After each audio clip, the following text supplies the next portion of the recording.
Bienvenue dans ce nouvel épisode de C'est dans ta tête. Aujourd'hui, je rencontre Mélanie Levasseur, professeure à l'Université de Sherbrooke, qui nous parle de participation sociale chez les personnes âgées.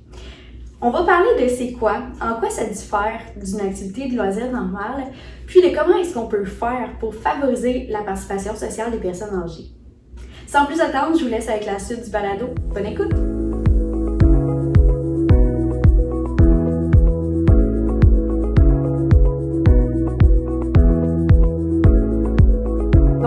Merci, Mélanie, d'être là avec nous, d'avoir accepté l'invitation de participer au balado C'est dans ta tête. Avant qu'on entre dans le sujet de la participation sociale, principalement chez les personnes aînées, j'aimerais ça savoir justement quel est votre parcours au niveau justement universitaire, études, qu'est-ce qui a fait en sorte que vous êtes intéressé à la participation sociale? Ben, j'ai commencé à m'intéresser plus spécifiquement à la participation sociale lors de mes études graduées. Donc, lors de ma maîtrise et mon doctorat en recherche en sciences de la santé, j'ai regardé au niveau de l'environnement, de la qualité de vie, de la participation sociale et de l'environnement des personnes aînées avec et sans incapacité. Dans le fond, qu'est-ce qui influençait leur qualité de vie au niveau de la participation sociale, de l'environnement, puis est-ce que ça différait des gens, pour les gens qui ont des incapacités versus des gens qui ont des capacités, de bonne capacité, finalement. Ça a été ma première fois où je me suis intéressée à la participation sociale, mais sous l'angle de qu'est-ce qui influence la qualité de vie. Par la suite, dans mes études postdoctorales, j'ai regardé euh, comment l'environnement de quartier influençait la participation sociale d'une perspective plus épidémiologique. Je suis partie des recherches cliniques à un domaine plus de santé publique, de promotion de la santé pour voir si les ressources, notamment dans l'environnement de quartier, allaient influencer différemment la participation sociale des hommes et des femmes, des gens qui ont des incapacités et qui n'en ont pas. Et par la suite, mon programme de recherche comme professeur là, à l'Université de Sherbrooke, ben, s'intéresse à développer un continuum d'intervention pour favoriser la participation sociale des personnes aînées. Voilà, c'est un peu le parcours, comment ça a évolué.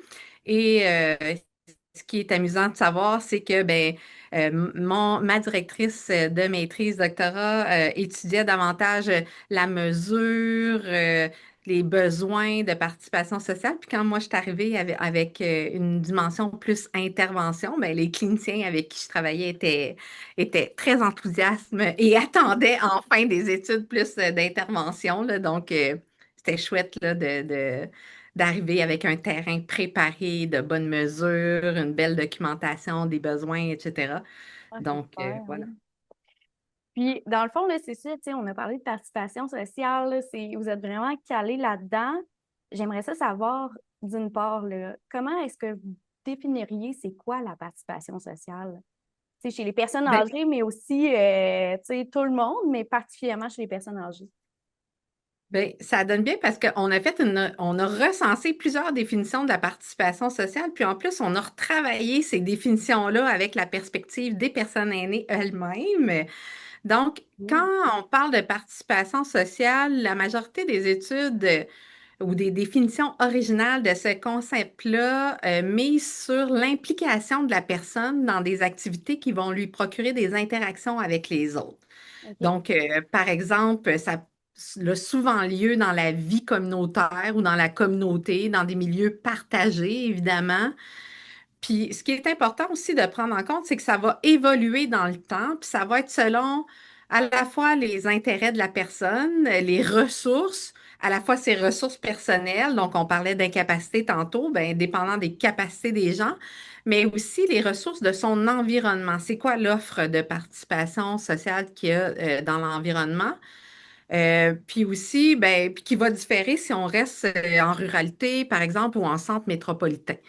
Ça va aussi fluctuer en fonction des sociétés. Donc, il y a des sociétés qui ont une participation sociale peut-être un peu plus traditionnelle, religieuse, des sociétés comme au Québec, malheureusement, où cet aspect-là a été un peu évacué. Puis ça va différer aussi selon le moment de la vie. Donc, si on a des enfants, si on est un proche aidant, si on a des responsabilités qui nous empêchent de participer socialement, ça va influencer notre participation sociale. Donc, le temps qu'on a de disponible, mais aussi ce qui est considéré comme porteur de sens ou ce qui est signifiant pour une personne Mm. va influencer la participation sociale. Dans le fond, c'est différent d'une personne à une autre, de ce que j'en comprends. Oui, C'est propre puis à chacun, là. c'est propre à chacun, puis je fais souvent l'analogie avec les activités de loisirs ou les activités sportives. Si je dis aux gens, ben, il faut faire 30 minutes, on sait que selon les normes de santé ou les saines habitudes de vie, il faut faire 30 minutes d'activité physique par jour. Puis cette 30 minutes-là peut être décomposée en des blocs de quelques minutes, 10 minutes, plusieurs Mhm. blocs ou un seul bloc.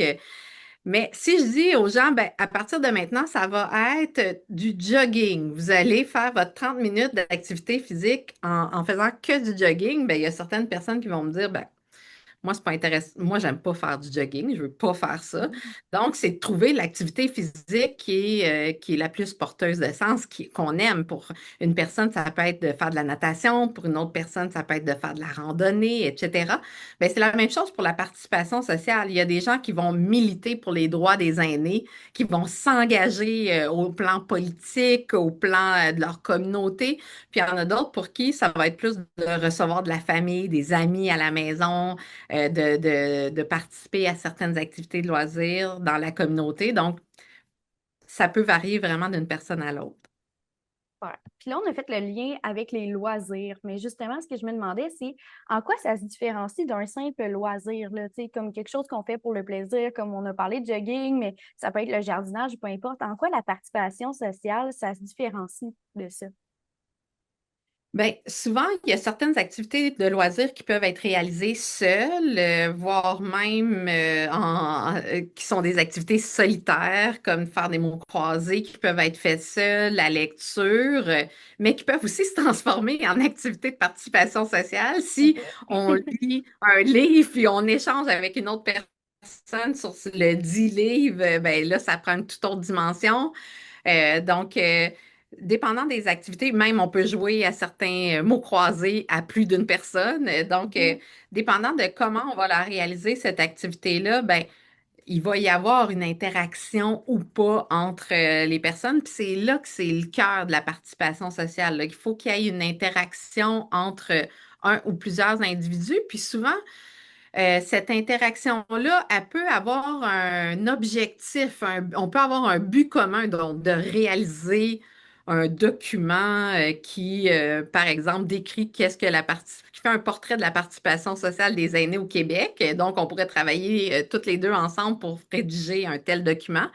Bien là, il y aurait comme un but à notre activité où on pourrait être juste ensemble à faire une activité sociale de loisir qui, là, nous permettrait, il n'y aurait pas nécessairement un but ou quelque chose à accomplir à la fin, mais dépendant de ce qu'on vise, là, ça peut avoir des finalités différentes, comme aider les autres ou contribuer à la société. Donc, dépendant de l'activité, ben, ça ne sera pas la même finalité, puis ça ne sera pas le même niveau d'interaction aussi. Des fois, on fait une activité de participation sociale, puis on est ben, en interaction plus modérée avec les gens, puis des fois, on est en interaction plus proximale ou voire même intime avec les gens lorsqu'on fait des activités de participation sociale. Super. Si moi, là, mettons, bon, je vieillis, etc., puis je suis une personne âgée, comment est-ce que je peux faire un premier pas justement pour participer activement à la communauté? Parce que souvent, ce qu'on va dire, c'est que bon, les personnes âgées sont comme la mémoire de notre société ou quoi que ce soit, mais comment est-ce que je peux faire un pas de plus, là? Moi, je me dis, je veux m'engager vraiment activement. Ça pourrait être quoi mon premier pas? Bien, une des premières choses, c'est se dire que, il faut oser participer. La pire chose qui peut arriver, c'est qu'on n'aime pas l'activité puis qu'on décide de l'abandonner. Fait que c'est pas très terrible comme chose qui arrive. Donc, l'idée derrière ça, c'est de vraiment faire une réflexion sur quelles sont les activités sociales et de loisirs qu'on aime faire, qu'est-ce qui nous passionne, qu'est-ce qu'on aimerait, qu'on a déjà aimé dans le passé, qu'on a arrêté de faire pour X, Y raison. Est-ce que ces activités-là peuvent être reprises? Est-ce que on peut les faire en adaptant certains aspects, par exemple en utilisant, en marchant moins, si on joue, si c'était de jouer au golf avec des amis, par exemple, ben, d'utiliser maintenant une voiturette là, pour faire le terrain de golf, etc. Donc, est-ce que cette activité-là, elle peut être faite selon nos capacités Mhm. encore? Puis des fois, il y a des ergothérapeutes aussi qui peuvent aider à adapter les activités là, si on a de la difficulté à le faire soi-même.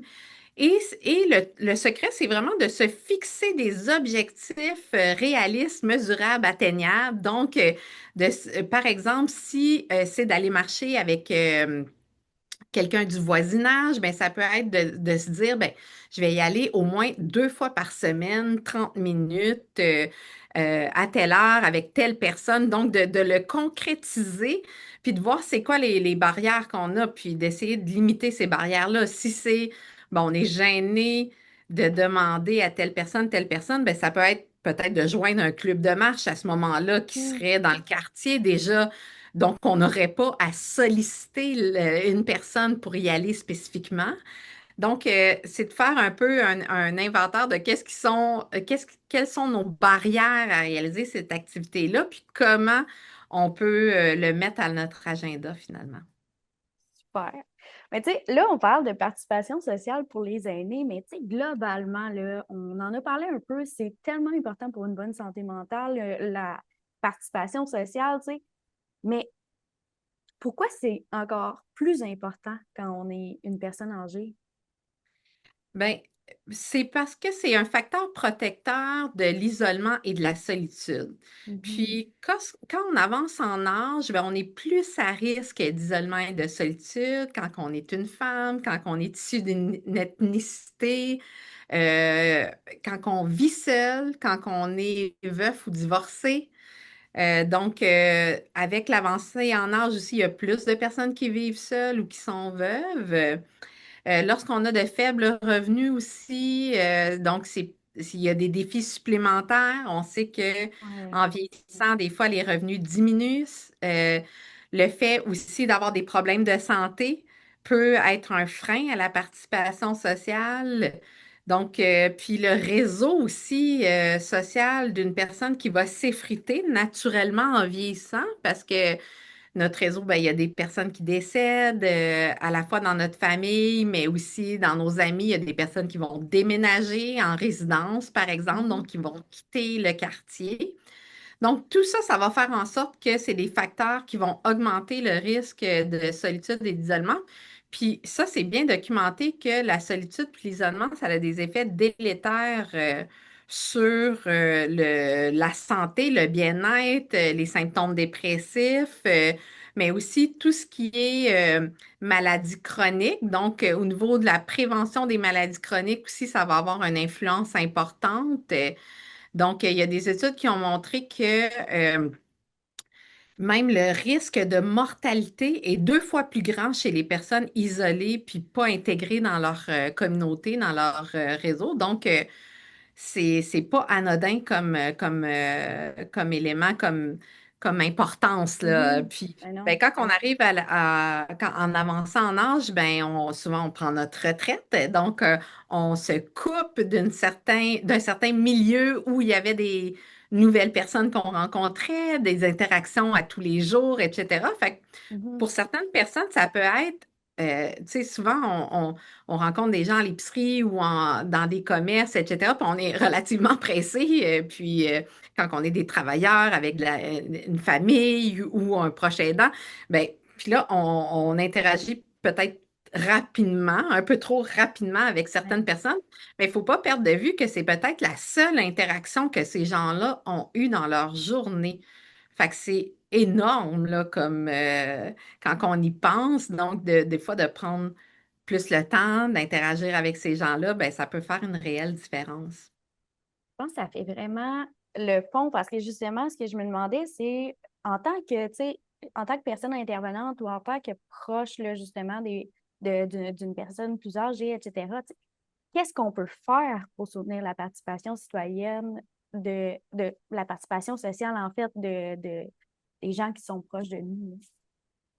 Ben, des fois, ça peut être simplement d'encourager les gens à le faire, donc de Mhm. questionner sur qu'est-ce qu'ils font, quelles sont les activités, les aider à cibler les activités Ouais. sociales et de loisirs qui sont porteurs de sens. Donc, de les aider à identifier c'est quoi les barrières à ces activités-là, puis comment on peut les diminuer. Mhm. euh, de faire réaliser l'importance de ces activités-là. Donc, souvent, si on ne sait pas pourquoi ces activités-là sont importantes, ben, on va comme euh, peut-être dire, ah, ouais, ben, aujourd'hui, je suis plus fatiguée, j'irai pas. Mais souvent, ça nous apporte de l'énergie aussi d'interagir avec les gens qu'on aime, de faire des activités qu'on aime. Fait que ça aussi, c'est important de le reconnaître. Donc, d'aller vers des encouragements, à identifier jusqu'à ce que je vous disais tantôt, même les soutenir à créer cet objectif-là qui est mesurable, qui est Mhm. atteignable, qui est défini dans le temps. Donc, Ouais. des fois, c'est peut-être un peu complexe, abstrait à identifier. Fait que ça peut faire une grosse différence si on le sait, là, si on les aide à l'identifier d'avance.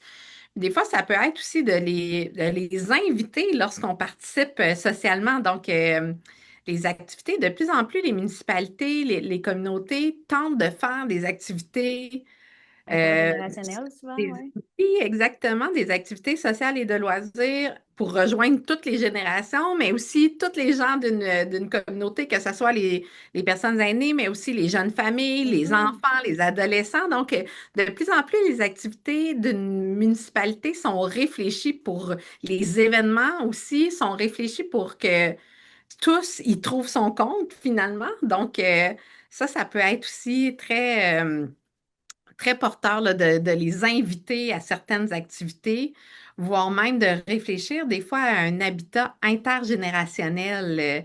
Puis là, c'est pas toujours facile quand on sait que certaines municipalités ont des règles qui sont maintenant de plus en plus souples, mais qui avaient des règles quand même assez restreinte là, sur l'habitat générationnel là, nommé comme tel. Donc, d'avoir comme dans une même maison deux loyers ou de favoriser une construction sur un même terrain de deux maisons pour favoriser l'intergénérationnel, bien, ça aussi, ça peut être une façon d'augmenter la participation sociale, de rapprocher les aînés des petits-enfants, par exemple, etc. Donc, et que ça soit bénéfique pour chacun là, Ouais, vraiment. d'avoir, de faire partie d'être moins isolé, de ressentir moins de solitude, mais aussi d'avoir des coups de main de part et d'autre, là. Oui, ben c'est ça, parce que de ce que j'en comprends, tu sais, tout ce qui est projet intergénérationnel, qu'on soit citoyen, citoyenne, prenne part auprès d'une municipalité, qu'on fasse partie d'une organisation quelconque, la collaboration entre jeunes et aînés, c'est vraiment quelque chose qui est solide puis qui est important pour le bien-être de tout le monde, là, finalement. Exact. Puis j'aime le mot collaboration que tu emploies parce qu'il suffit pas de faire une activité qui met ensemble les deux générations Mhm. pour que qu'on puisse cocher la case check, on a fait une activité intergénérationnelle. Je pense que c'est important de voir ces activités-là comme vraiment une occasion pour favoriser un contact Mhm. signifiant de qualité, puis qui va inclure une diversité de personnes. Donc, qu'on favorise vraiment que ça soit un peu encadré, qu'il y ait une réflexion, puis qu'on transmette certaines informations nuancées et réalistes, par exemple, à propos du vieillissement, pour pas que ces activités intergénérationnelles-là augmentent les stéréotypes et les préjugés, Ouais. mais qu'elles les déconstruisent. qu'elle ne génère pas d'anxiété par rapport au vieillissement, mais qu'elle rapproche réellement les générations, puis qui voit comme une valeur ajoutée. Puis souvent, une des stratégies, c'est d'y aller vers des activités justement porteuses de sens, encore une fois, donc qui vont rejoindre l'intérêt des deux générations, puis qui vont pouvoir s'apprendre mutuellement des choses.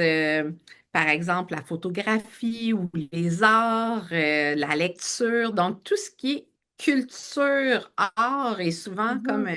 Mis de une belle l'avant. façon là, de faire des activités intergénérationnelles. Vraiment. Puis on parlait, justement, j'aime ça parce qu'on parlait de tout ce qui est de l'image du vieillissement.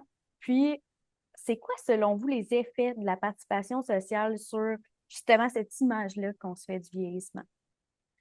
Bien, souvent, comme l'image qui est projetée dans les médias, malheureusement, puis l'image que globalement notre société se fait du vieillissement, c'est une image sédentaire en retrait Mm. de la société. D'ailleurs, si on regarde la signification du mot retraite, Ouais. c'est en retrait du travail. Donc, derrière ça, ça fait appel à une certaine passivité, sédentarité, un manque de contribution à la société, alors Ouais. que ce n'est pas le cas.